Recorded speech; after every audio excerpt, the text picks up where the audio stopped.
जी ने कहा था 400 पार 400 पार, जयंत चौधरी ने कहा कि मोदी जी 400 पार तो जाएंगे जाएंगे, ये गन्ने का भाव भी 400 पार जाएगा। और लोग ऐसा क्यास लगा रहे थे कि भाई जब केंद्र में सरकार बनेगी जयंत चौधरी जी मंत्री बनेंगे और जयंत चौधरी जी मोदी जी पे और सरकार पे, डबल इंजन की सरकार है, यहां उत्तर प्रदेश में योगी जी की सरकार है, इन पे ऐसा प्रेशर डालेंगे कि जो गन्ने का भाव है ये 400 पार चला जाएगा। आप एक बात देखो, यूपी की बराबर में हरियाणा और हरियाणा की बराबर में पंजाब, पंजाब में भी 400 के पार भाव है जो है, हरियाणा में भी 400 के पाव बाहर है, 400 के पाव पार जो है गन्ने का जो है रेट है। और यूपी में कितना रेट 400 के नीचे है। और हरियाणा में भी डबल इंजन की सरकार है और उत्तर प्रदेश में भी डबल इंजन की सरकार है। जब दोनों राज्यों में डबल इंजन की सरकार है तो ये सोतेला व्यवहार क्यों? आदरणीय जैन जी, बड़े भाई जैन जी, आप किसानों के नेता है, आप भारतीय जनता पार्टी के नेता नहीं, आप जो है योगी जी के नेता नहीं, आप मोदी जी के नेता नहीं, आप तो डॉक्टर कुलदीप मलिक के नेता है, विपिन बेबाक के नेता है, आप किसानों के नेता है, आप चौधरी चरण सिंह जी के पौत्र है।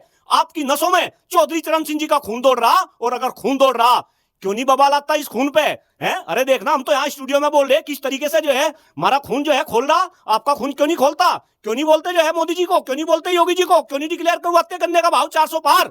जल्द से जल्द आपके चैनल के माध्यम से आदरणीय जयंत चौधरी जी से ये मैं विनम्र निवेदन कर रहा कि जल्दी से आप भाव डिक्लेयर करवाए और आप इस गन्ने का भाव ऐसा करवा दे कि इतिहास बन जा। नमस्कार, क्या हाल चाल है? सब ठीक है? बहुत बढ़िया आपने और अपने को ख्याल रखो और जब टाइम मिले तो वीडियो जरूर देखो। देसी देख, बिगर ब्रेक, बगैर लाग लपेट, बिल्कुल देसी अंदाज में। मैं विपिन बेबाक, हमारे साथ मौजूद हैं प्रोफेसर कुलदीप मलिक, शिक्षक नेता हैं, आने वाले समय में शिक्षा की राजनीति भी करेंगे, उम्मीद है। अब करेंगे नहीं करेंगे ये इनसे पूछेंगे, लेकिन मलिक साहब काम बहुत बढ़िया कर रहे हैं। बरगद बाबा हैं। बरगद बाबा क्यों हैं? क्योंकि ये वृक्ष लगामे हैं। पूरे एनसीआर में मुजफ्फरनगर तक इन्होंने पेड़ ही पेड़ लगा दिए हैं, बरगद के और पीपल के। अब बरगद के पेड़ तो लगा रहे हैं, अच्छी बात है। अब किसान परिवार से में मुजफ्फरनगर के हैं तो सवाल इनसे किसानी को भी होना चाहिए। शिक्षा पे चर्चा तो कर ही रहे हैं, लेकिन बात किसानी की भी होनी चाहिए। तो स्वागत है मलिक साहब। बहुत बहुत धन्यवाद चौधरी साहब। मलिक साहब, शिक्षा की तो बात है रही है, अच्छी बात है, शिक्षा पे बात होनी चाहिए, कायदे की बात है। लेकिन किसान बेचारे अभी भी खनौरी बॉर्डर पे कई महीनांते पड़े हुए हैं। दल्लेवाल साहब बुजुर्ग, आज मेरे ख्याल से उन्हें 30वां दिन है, अनशन पे बैठे हुए हैं, लेकिन सरकार सुन नहीं रही। सरकार तो कान में तेल डाल के अपना मजे ले रही है। जी देखिए चौधरी साहब, अभी आप जो मेरे बारे में बताए थे, सबसे पहले तो मैं बता दूं कि भाई शिक्षकों की राजनीति करूंगा नहीं, मैं तो शिक्षकों की राजनीति कर रहा। मैं तो एमएलसी शिक्षक वर्ग में चुनाव भी लड़ लिया, और अगर जनता कहेगी तो आगे भी चुनाव लड़ूंगा, ये राजनीति करता रहूंगा। रही बात भाई किसानों की, देखिए एक शिक्षक से पहले मैं किसान हूँ। मेरे तो बाबा जी जो है किसान थे, हम तो जो है खेती से जुड़े हुए आदमी, और हम ही खेती से जुड़े हुए आदमी नहीं, ये कृषि प्रधान देश है। जो देश की अर्थव्यवस्था अगर कोई क्षेत्र संभाल रहा तो वो इस देश में जो है खेती किसानी संभाल रहे। अभी कोरोना का काल गया, सारे के सारे क्षेत्र सब चौपट, लेकिन कृषि ने इस हिंदुस्तान को बचाया। और जब जब हिंदुस्तान पे संकट पड़ा तब तक हिंदुस्तान को जो है किसानों ने बचाया, और किसान के बच्चे जवानों ने बचाया। तो मैं शिक्षक बाद में, किसान पहले, इसलिए किसानों की बात करना, किसानों के हक की जो लड़ाई किसान लड़ रहे उसमें साथ देना, ये डॉक्टर कुलदीप मलिक का कर्तव्य नहीं, ये तो मैं धर्म समझ रहा। तो हम किसान पे बात क्यों नहीं कर सकते? रही बात जिस तरीके से आज किसान को लेकर पूरे देश में चौधरी साहब माहौल है, आपने भी बता, डल्लेवाल की बात करी, आज 30वां दिन है भाई, अपने आप में बहुत ही दुर्भाग्य। इससे बड़ा कोई दुर्भाग्य नहीं हो सकता कि किसान दिल्ली आना चाह रहे, उन्हें दिल्ली नहीं आने दिया जाता। अगर वे दिल्ली तक आ जा तो दिल्ली के चुगरदे को जो है उनके खिलाफ जो है तारबंदी कर दी जा, उन्हें पाकिस्तानी खालिस्तानी देशद्रोही बता दिया जा। तो कहीं ना कहीं जो किसानों के खिलाफ ये षड्यंत्र चल रहा खास तौर से, और इस षड्यंत्र में कुछ लोग सरकार का जो साथ दे रहे, ये अपने आप में बहुत ही बड़ा दुर्भाग्य है। जो लोग किसानों के साथ नहीं, अपने दिल पे वे हाथ रख के सोचे कि भाई क्या किसान के बगैर ये देश चल सके, और क्या वे किसान के बगैर चल सके।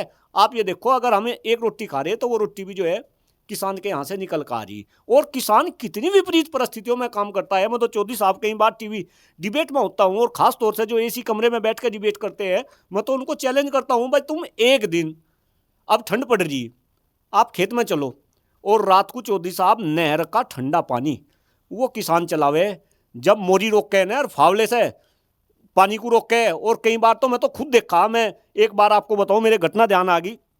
मैं अपने बाबा जी के साथ खेत में था, नहर का पानी चल रहा था, जब वो पानी रुका नहीं तो जो सोड़ होती है ना, सोड़, चौधरी साहब आप तो सोड़ जानते होंगे, कुछ अंग्रेज लोगों को सोड़ का मतलब भी नहीं पता, जो हम रात को ओढ़ते हैं उसको हम सोड़ बोलते हैं गाँव में। उस सोड़ को लपेट के और उस नाली में बैठ गए पानी रोकने के लिए, और ये बोला कि भाई इसके दोनों तरफ फावले से ठा के मट्टी डाल, मैं मट्टी डाल ली, तब वो पानी रुका। किसान तो इतनी विपरीत परिस्थिति में काम करे, और आज किसान की देश में कोई सुनने वाला नहीं। देश के प्रधानमंत्री, मैं फिर प्लीज कृपा करके मेरी बात को बुरा ना माने, मैं मोदी जी का कोई दुश्मन नहीं हूं, लेकिन हाँ, जो मोदी जी सही काम कर रहे हैं मैं उसकी तारीफ करने का हिम्मत रखूं, और जो गलत काम कर रहे हैं उसका विरोध करने का हिम्मत रखूं।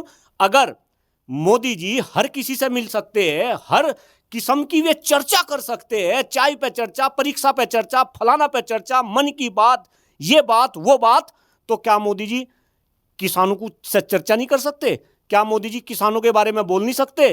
और ध्यान रखे जरा, मोदी जी भी ध्यान रखे, आप झुको नहीं थे, आपके बारे में पूरे हिंदुस्तान में ये चर्चा थी कि मोदी जी मर जाएंगे लेकिन झुकेंगे नहीं, लेकिन शायद यही किसान है जिन्होंने आपको झुका भी दिया। इसलिए मैं विनम्र निवेदन कर रहा खास तौर से सरकार से, और चूंकि चौधरी साहब मैं तो पश्चिम उत्तर प्रदेश से हूं, भाई गन्ने के भी इतने बुरे हालात हैं, तो भाई किसानों के बारे में सरकार को सोचना चाहिए। ये वही सरकार है जो किसानों की आमदनी 2022 तक दुगनी करने वाली थी, लेकिन आमदनी चौधरी साहब दुगनी तो हुई नहीं। इनफैक्ट जो लागत लग रही, इन्होंने कट्टे के, वो डीएपी का कट्टा है ना, उसका वजन घटा दिया। आप देखो 50 किलो का कट्टा 40 किलो का कर दिया। हर तरीके से जो फसल है उसकी लागत बढ़ रही, यानी कि जो लागत तो बढ़ रही फसल पे, और जो उसके दाम है वे बढ़ नहीं रहे। किसान के आज बहुत बुरे हालात है। कृपा करके सरकार भी उन हालातों को समझे, और जो देश के 143 करोड़ लोग हैं जिनका डायरेक्टली या इनडायरेक्टली किसानों के साथ गहरा संबंध है, वे भी इस बात को जरा ध्यान से समझें और वे किसानों का साथ दे। मेरा आपके चैनल के माध्यम से ऐसा सभी लोगों से। मलिक साहब एक बार बताओ, पिछले 30 दिन से लगातार भूखे प्यासे अनशन पे बैठे हुए हैं, यानी कि पानी भी, और पानी या कोई खाना उन्होंने नहीं खाया। बुजुर्ग आदमी है दल्लेवाल साहब, और तबीयत दिन पे दिन बिगड़ती चली जा रही है। और अगर तबीयत ऐसी बिगड़ गई और ऊपर वाला ना करे, कुछ ऐसी घटना सुनने को मिल गई, तो स्थिति बहुत ज़्यादा भयानक हो जाएगी। नहीं, देखिए स्थिति भयानक होना तो भाई एक बात बताओ स्वाभाविक है, वो तो इतना बुजुर्ग आदमी, भाई वो किसके लिए, और ऊपर से ऐसी बात सुनने की मिला है। एक बात बताओ, खास तौर से जो सिख कम्युनिटी के किसान हैं, देखिए चौधरी साहब बहुत इंपॉर्टेंट बात बता, सरदार कौम ना, आप सरदार कौम का इतिहास उठा के देखो, आप देखो किस तरीके से सरदार कौम ने इस देश की रक्षा करी, इस धर्म की रक्षा करी। अरे धर्म को बचाने के लिए जो सरदार थे उन्होंने तो अपने बच्चों को जो है दीवार तक चनवा दिया, आरा उन पे चलवा दिया गया। आज उन्हीं सरदारों को, चूंकि वे सरदार अब किसान का रूप लेकर आंदोलन कर रहे हैं और वो सरकार के खिलाफ कर रहे, तो आप उनकी बात नहीं सुनोगे, आप उनको देशद्रोही बताओगे, आप हर सरदार को आप जो है खालिस्तानी बताओगे, और आप उनकी बात छोड़ दो। चौधरी साहब मैं तो पश्चिम उत्तर प्रदेश से आ रहा, गन्ना लैंड के नाम से हमारा क्षेत्र जाना जा, अब पर्ची आने लगी, सारे मिल चल दिए, कुल्लू चल दिए, और पर्ची पे गन्ने का रेट आपको पता होगा 0 लिखा रहा। अब तक गन्ने का रेट इन्होंने डिक्लेयर नहीं करा। कहां है जयंत चौधरी जी? क्यों नहीं बाहर निकलते? क्यों नहीं आप जो है सरकार पे दबाव बनाते? आप नहीं, अभी मीरापुर के अंदर उपचुनाव था, जरा खास तौर से आदरणीय जयंत चौधरी जी बड़े भाई है, भाई आपको भी कह रहा, आपसे मैं निवेदन कर रहा, आप भी किसान फैमिली से आते हैं, और चौधरी चरण सिंह जी के आप पोत रहे, मुझे पता आपकी रगों में किसानी का खून है, क्यों भाई ये खून क्यों नहीं उबाल मारता? अब एक बार बताओ, आपने किसानों की बात करी, अच्छी बात है, किसानों के साथ साथ आपने जयंत चौधरी की भी बात करी, लेकिन जयंत चौधरी केंद्र में मंत्री बने बैठे हैं, और वही किसान परिवार वहाँ बॉर्डर पे पिछले महीनों से, क्या सालों से आंदोलनरत है, आंदोलन कर रहा है। और एक बुजुर्ग, कम से कम 85 साल के बुजुर्ग दल्लेवाल साहब अनशन पे बैठे हुए हैं, और आपके जयंत चौधरी जी कोई शब्द तक नहीं बोल पा रहे हैं। क्या कहोगे? देखिए चौधरी साहब, एक तो आप बड़ा जोर दे रहे आपके जयंत चौधरी क्यों भाई? वो जयंत चौधरी आपके नहीं है, वे मेरे क्यों? अरे वे तो सबके चौधरी है। लेकिन यही तो इस देश का सबसे बड़ा दुर्भाग्य है कि जो किसानों की आवाज उठाने वाले थे, जो किसानों के बारे में बोलते थे, डट के बोलते थे, वे सरकार की गोदी में बैठ गए। और जब वे सरकार की गोदी में बैठे तो उन्होंने बड़े बड़े वादे करे थे। ये कहो चवन्नी। नहीं, चवन्नी अठन्नी की भी बात करूंगा मैं, वादू की तो बात कर लूं। इन्होंने ऐसे बड़े बड़े वादे करे थे। मोदी जी ने कहा था 400 पार, 400 पार। जयंत चौधरी ने कहा कि मोदी जी 400 पार तो जाएंगे जाएंगे, ये गन्ने का भाव भी 400 पार जाएगा। और लोग ऐसा क्यास लगा रहे थे कि भाई जब केंद्र में सरकार बनेगी जयंत चौधरी जी मंत्री बनेंगे, और जयंत चौधरी जी मोदी जी पे और सरकार पे, डबल इंजन की सरकार है, यहां उत्तर प्रदेश में योगी जी की सरकार है, इन पे ऐसा प्रेशर डालेंगे कि जो गन्ने का भाव है ये 400 पार चला जाएगा। आप एक बात देखो, यूपी की बराबर में हरियाणा और हरियाणा की बराबर में पंजाब। पंजाब में भी 400 के पार भाव है, जो है हरियाणा में भी 400 के पाव बाहर है, 400 के पाव पार जो है गन्ने का जो है रेट है। और यूपी में कितना रेट? 400 के नीचे है। और हरियाणा में भी डबल इंजन की सरकार है और उत्तर प्रदेश में भी डबल इंजन की सरकार है। जब दोनों राज्यों में डबल इंजन की सरकार है तो ये सोतेला व्यवहार क्यों? आदरणीय जैन जी, बड़े भाई जैन जी, आप किसानों के नेता है, आप भारतीय जनता पार्टी के नेता नहीं, आप जो है योगी जी के नेता नहीं, आप मोदी जी के नेता नहीं, आप तो डॉक्टर कुलदीप मलिक के नेता है, विपिन बेबाक के नेता है, आप किसानों के नेता है, आप चौधरी चरण सिंह जी के पौत्र है। आपकी नसों में चौधरी चरण सिंह जी का खून दौड़ रहा, और अगर खून दौड़ रहा क्यों नहीं बवाल आता इस खून पे? हैं? अरे देखना, हम तो यहाँ स्टूडियो में बोल रहे किस तरीके से जो है हमारा खून जो है खोल रहा, आपका खून क्यों नहीं खोलता? क्यों नहीं बोलते जो है मोदी जी को? क्यों नहीं बोलते योगी जी को? क्यों नहीं डिक्लेयर करवाते गन्ने का भाव 400 पार? जल्द से जल्द आपके चैनल के माध्यम से आदरणीय जयंत चौधरी जी से ये मैं विनम्र निवेदन कर रहा कि जल्दी से आप भाव डिक्लेयर करवावे, और आप इस गन्ने का भाव ऐसा करवा दे कि इतिहास बन जा और लोग माने कि हाँ, यही जयंत चौधरी जी असली जयंत चौधरी जी है, जो भारत रत्न स्वर्गीय चौधरी चरण सिंह जी का खून जिसके अंदर है। और अदरवाइज भाई सब बोल रहे कि भाई अब तो भाई मंत्री बन गया, अब तो मंत्री बन गया।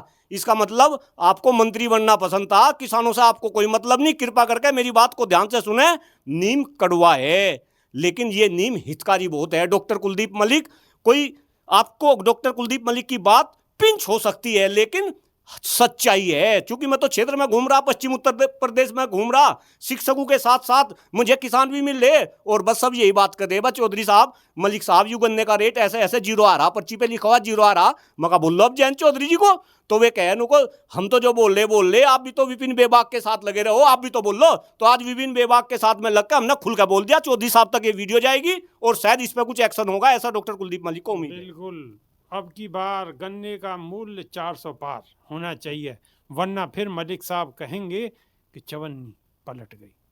नहीं नहीं, बिल्कुल, ये तो भाई चौधरी साहब देखो, चवन्नी तो पलट ही गई। अब आप वे पुरानी बात क्यों रिपीट कराना चाह रहे? मेरे से बहुत सारे लोग नाराज हो, भाई मेरा क्षेत्र है और हम सब जो है, बिल्कुल मैं आपको बता नहीं सकता, हम भी चौधरी साहब के दीवाने हैं। भाई एक बात बताओ, चौधरी चरण सिंह जी ने इस देश में ऐसा ऐसा काम करा, ऐसा ऐसा काम करा। अरे हर दिलों के अंदर आज चौधरी साहब है, हर बैठक के अंदर कोई अपने बुजुर्ग की फोटो रखो ना रखो, लेकिन चौधरी साहब की आपको फोटो मिलेगी। तो भाई इतना ऋण है इस किसान कम्युनिटी के ऊपर आदरणीय स्वर्गीय जो है चौधरी चरण सिंह जी का। लेकिन जब मैं जयंत भाई के बारे में सोचता हूं तो भाई कई बार मैं सोचने पर मजबूर हो जाता हूं कि भाई ऐसा क्यों हो रहा। और मैं तो कह रहा, सबसे पहली कंडीशन, अगर मंत्री बनना था तो मंत्री की शपथ लेने से पहले मोदी जी के कान में यही कहते, नुको शपथ तब लूंगा जब गन्ने का भाव 400 पार नुको। तुम तो 400 पार हुए नहीं, गन्ने का भाव 400 पार कर दो, और गारंटी देते कि अगर गन्ने का भाव 400 पार कर दोगे तो इब का तो 400 पार हुए नहीं, लेकिन अगली बार, और अभी तो यूपी में चुनाव आने वाले, 27 में चुनाव होंगे,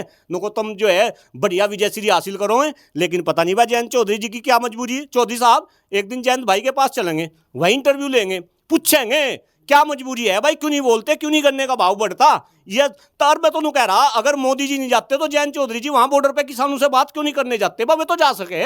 आपने देखा होगा जो पहला किसान आंदोलन हुआ था, उस आंदोलन को सफल बनवाने में बड़ी गंभीर बात बोल रहा भाई, जरा ये किसान भाई समझे, उस आंदोलन को सफल बनवाने में जयंत चौधरी जी का, और उस टाइम पे तो हमारे बड़े चौधरी भी था, स्वर्गीय अजीत जी भी थे, उनका कितना बड़ा रोल था। मेरे ख्याल से राकेश टिकैत के पास अगर सबसे पहले कॉल गई थी वो जो है अजीत जी की गई थी। यानी कि इस तरीके के किसान हितैषी, और अब ऐसी चुप्पी साध रहे कि बोलते नहीं। क्यों भाई, शर्म नहीं आती कैसे क्षेत्र में जाओगे? अगर गन्ने का भाव 400 पार नहीं जाएगा तो कैसे किसानों के बीच में जाओगे? और अभी तो मीरापुर में चुनाव थे, आपने कई रैलियों में वहां भी ऐसा बोला कि भाई 400 पार 400 पार। तो खैर मुझे उम्मीद है ये आवाज आदरणीय जयंत चौधरी जी तक जाएगी, इलाके के सभी किसान भाइयों तक जाएगी, और आने वाले समय में बहुत जल्द शायद हमें ऐसा सुनाई देगा कि मोदी जी तो 400 पार हुए नहीं, लेकिन गन्ने का भाव 400 पार 400 पार 400 पार। फिर हम और आप बैठ कर जयंत चौधरी भाई की जो है खूब तारीफ करेंगे, खूब शुभकामनाएं देंगे, ऐसा मुझे विश्वास है।